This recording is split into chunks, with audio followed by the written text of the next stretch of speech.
주님의 평화가 여러분 모두에 있기를 소망합니다. Шалом, да пребудет мир Божий со всеми нами. 아멘. Аминь.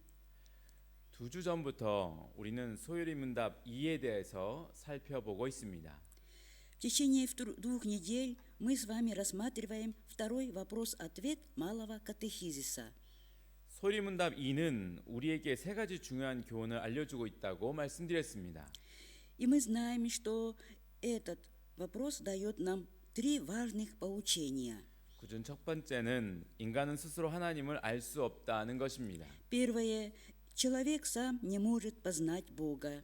두 번째는 오직 하나님의 말씀을 통하여 인간은 하나님을 알 수 있다는 것입니다. Второе. Познание Бога возможно только через Слово Божье. 그리고 세 번째는 우리가 가지고 있는 성경 구약과 신약 66권만이 하나님의 말씀이다라는 것입니다.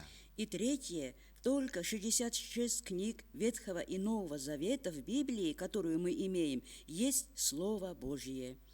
오늘은 세 번째, 우리가 가지고 있는 성경 구약과 신약 66권만이 하나님의 말씀이다라는 것에 대하여서 살펴보겠습니다. Сегодня рассмотрим третью истину о том, что 66 книг Ветхого и Нового Завета в Библии есть истинное Слово Божье.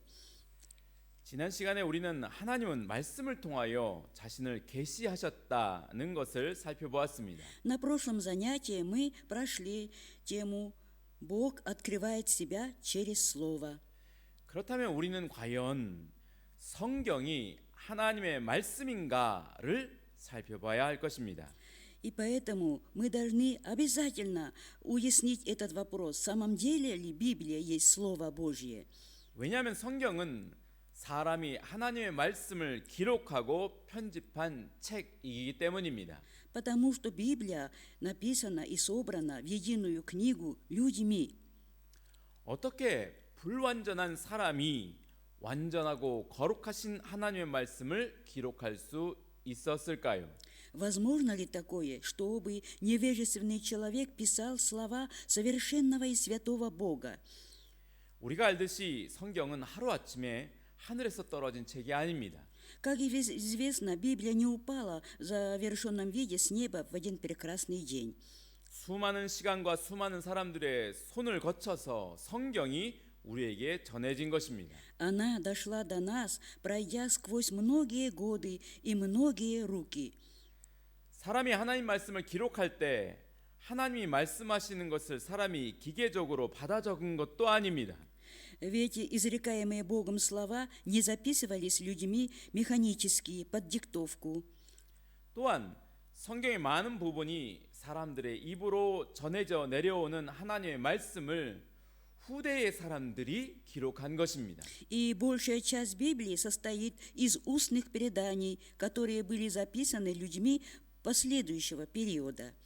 뿐만 아니라 처음 기록한 하나님 말씀을 동시대에 혹은 후대에 많은 사람들이 다시 똑같이 그 말씀을 기록하였습니다. Кроме того, первые рукописи с Божьим Словом были переписываемы или современниками, или людьми следующего поколения. 안타깝게도 지금은 최초의 원본은 없고 사본만 있습니다. К сожалению, на сегодня большая часть подлинников не сохранилась и остались только копии. 그리고 구약의 39권, 신약의 27권이 성경으로 인정되어지기까지 교회는 수많은 글들 중에 진정한 하나님의 말씀을 구별해야만 했습니다. И до собрания и признания священным писанием 39 книг Ветхого Завета и 27 книг Нового Завета долгое время церкви определяли истинность Божьего Слова.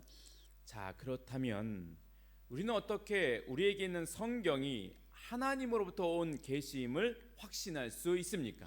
Итак, как можно убедиться в том, что Библия, которую мы имеем, является письменным откровением от Бога? 우리가 과연 사람의 손을 통하여 기록되어지고 전해진 성경을 하나님의 말씀으로 믿을 수 있습니까? На каком основании можем быть уверены, что написанная человеческими руками и дошедшая до нас в наследие Библия есть Слово Божье? 우리가 성경을 하나님의 말씀으로 믿을 수 있는 근거는 크게 두 가지입니다. мы располагаем двумя вескими основаниями для веры в Библию как в Слово Божье. 한 가지는 하나님의 감동, 즉 영감이요. 또 한 가지는 말씀하신 하나님의 권위입니다. Первое – это богодухновенность, второе – это авторитет Бога, говорящего нам. 우리 디모데후서 3장 16절 말씀 보겠습니다. Читаем второе послание Тимофею, 3, 16. «Все Писание богодухновенно и полезно для научения, для обличения, для исправления, для наставления в праведности». Аминь. 우리가 성경은 하나님 말씀이다라는 것을 이해하기 위해서 우리는 먼저 하나님의 감동이 무엇인지 알아야 합니다. Итак, для понимания истины о богодухновенности прежде всего необходимо разобраться, что такое богодухновенность. 사도 바울은 모든 성경이 하나님의 감동으로 된 것이다라고 증거합니다. Апостол Павел свидетельствует, что все Писание богодухновенно. 하나님의 감동은 하나님이 사람에게 하나님의 말씀으로 자기를 계시하기 위하여서 주신 주된 방법입니다. Богодухновенность – это наилучший способ, выбранный Богом для того, чтобы открыть себя людям посредством своего слова.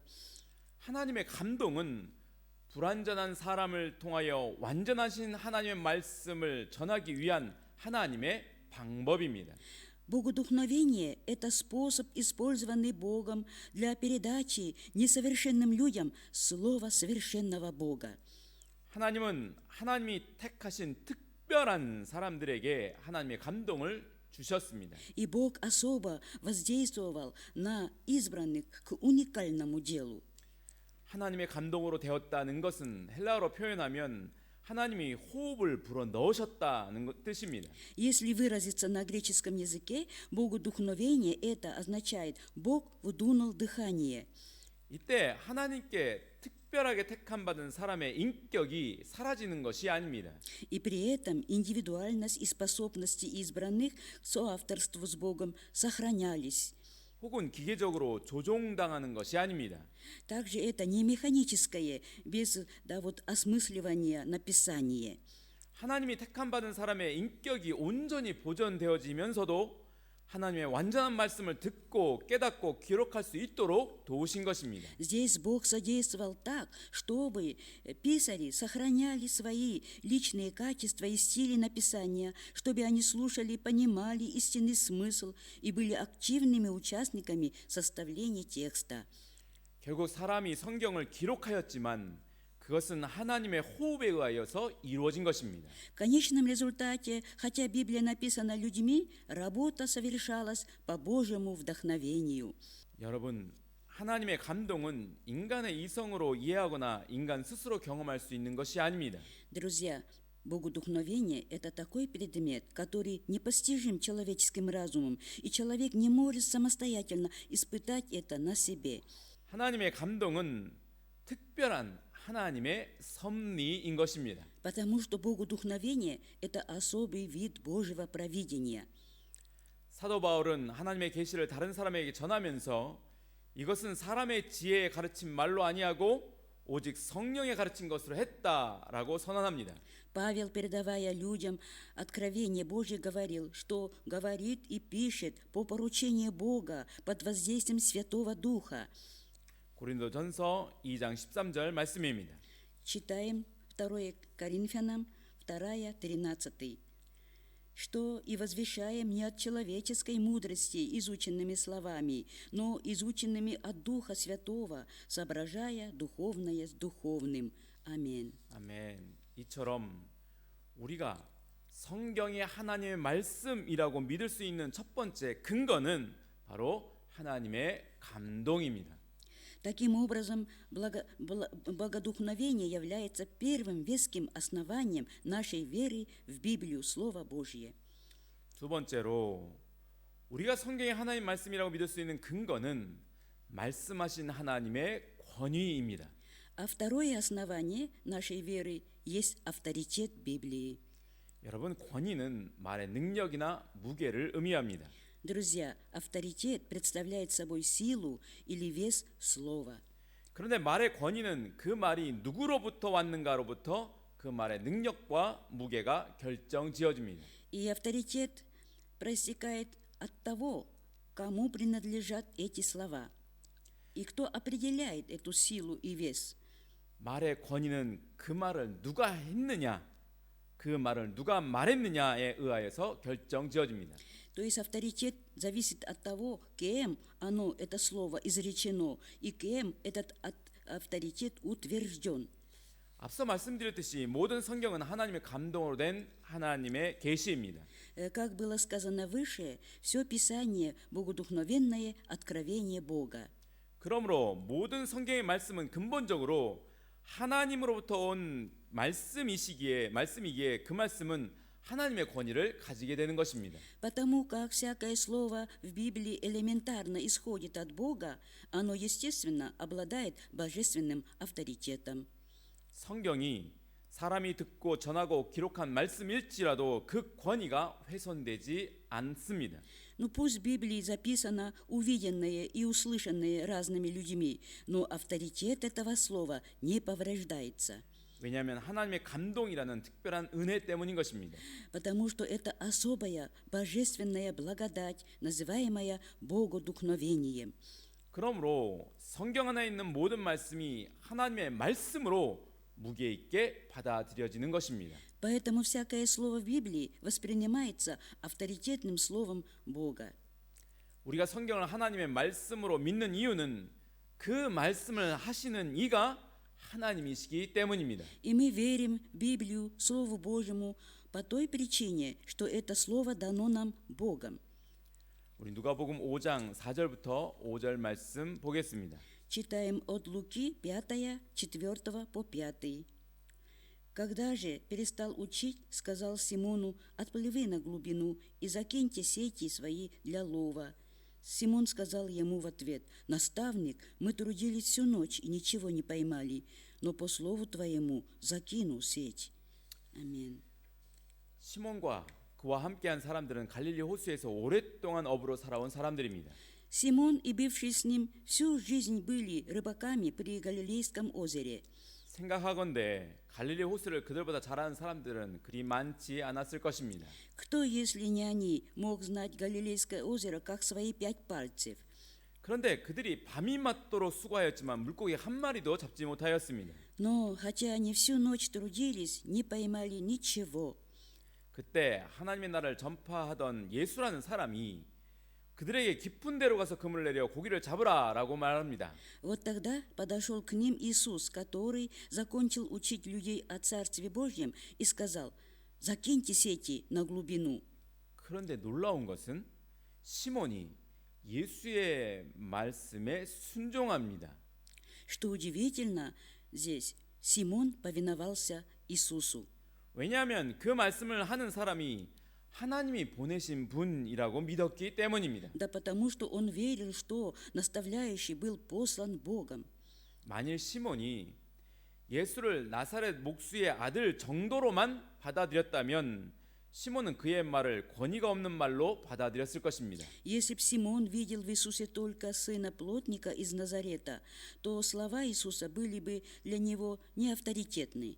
그러나 시몬은 자신의 스승 세례 요한을 통하여서 그리고 예수의 말씀을 직접 듣고서 예수가 하나님이 보내신 사람이라는 것을 믿게 되었습니다. Но Симон через своего учителя Иоанна Крестителя, также через учение Иисуса, которое он слышал лично от него, верил, что Иисус есть посланный Богом человек. 그러므로 그는 예수의 말씀을 권위 있게 받아들이고 순종하게 되었던 것입니다. Поэтому Симон, приняв авторитетное слово Иисуса, повиновался ему. 이처럼 성경의 모든 말씀의 권위는 그 말씀을 하신 분으로 인하여서 발생합니다. Таким образом, авторитет всякого слова Библии проистекает от того, кто сказал это слово. 곧 하나님의 권위를 가지게 되는 것입니다. И оно, это слово, обладает божественным авторитетом. 뿐만 아니라 하나님이 보내신 자들을 통하여서 권위가 있게 되는 것입니다. Кроме того, авторитетное слово действует через посланников Бога. 요한복음 13장 20절 말씀 읽겠습니다. Иоанна, глава 13, стих 20. Истинно, истинно говорю вам, принимающий того, кого я пошлю, меня принимает, а принимающий меня принимает пославшего меня. Аминь. 특별히 하나님의 아들 예수 그리스도를 통해서 성경의 권위는 온전히 세워지는 것입니다. Также авторитет Библии укрепляется чрезвычайно полномочными апостолами. 그리고 예수 그리스도께서 특별하게 세우시고 보내신 사도들에 의하여서 성경의 권위는 세워지는 것입니다. Особенно авторитет Библии основательно утверждается Иисусом Христом, Сыном Божьим.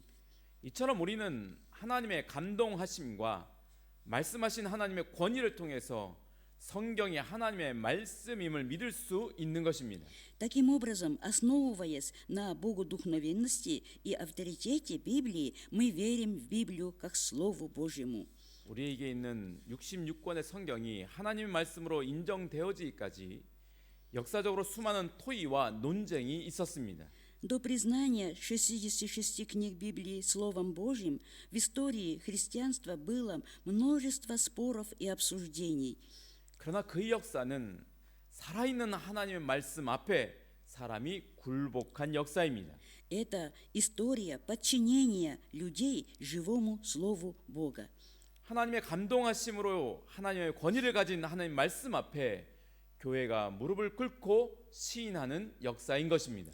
Это история признания и преклонения церкви перед авторитетом Слова под Божьим вдохновением.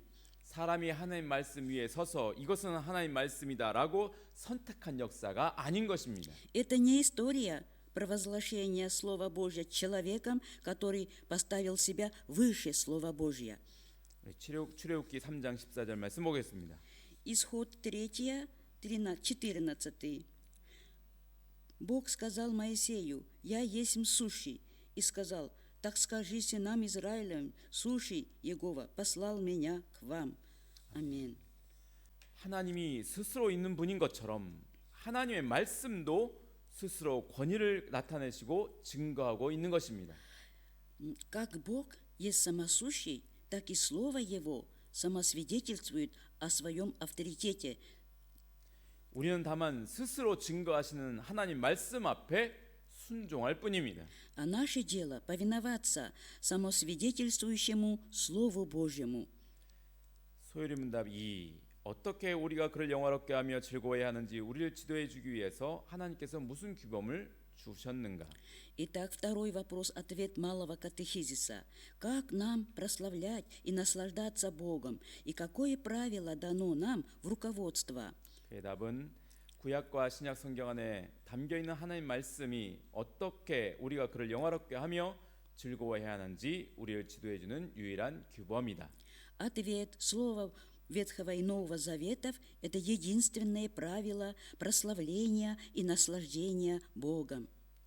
주께서 성경 말씀을 통하여 우리를 하나님께로 인도하시기를 간절히 소망합니다. Искренне желаю всем нам, чтобы Господь через слово Библии приближал нас к Богу. 기도하시겠습니다. Аминь. 태초에 말씀이 계셨습니다. В начале было Слово. 이 말씀은 곧 하나님이십니다. Это Слово и есть Бог. 주님은 말씀이 육신돼서 우리 가운데 계신 분이십니다. Господь тот, который, Слово, ставший плотью, обитало посреди нас. 주님, 어떻게 거룩하신 하나님의 말씀이 죄인들과 함께 있을 수 있겠습니까? Господи, мы задаемся иногда вопросом, как святой Бог может быть среди нас, грешников.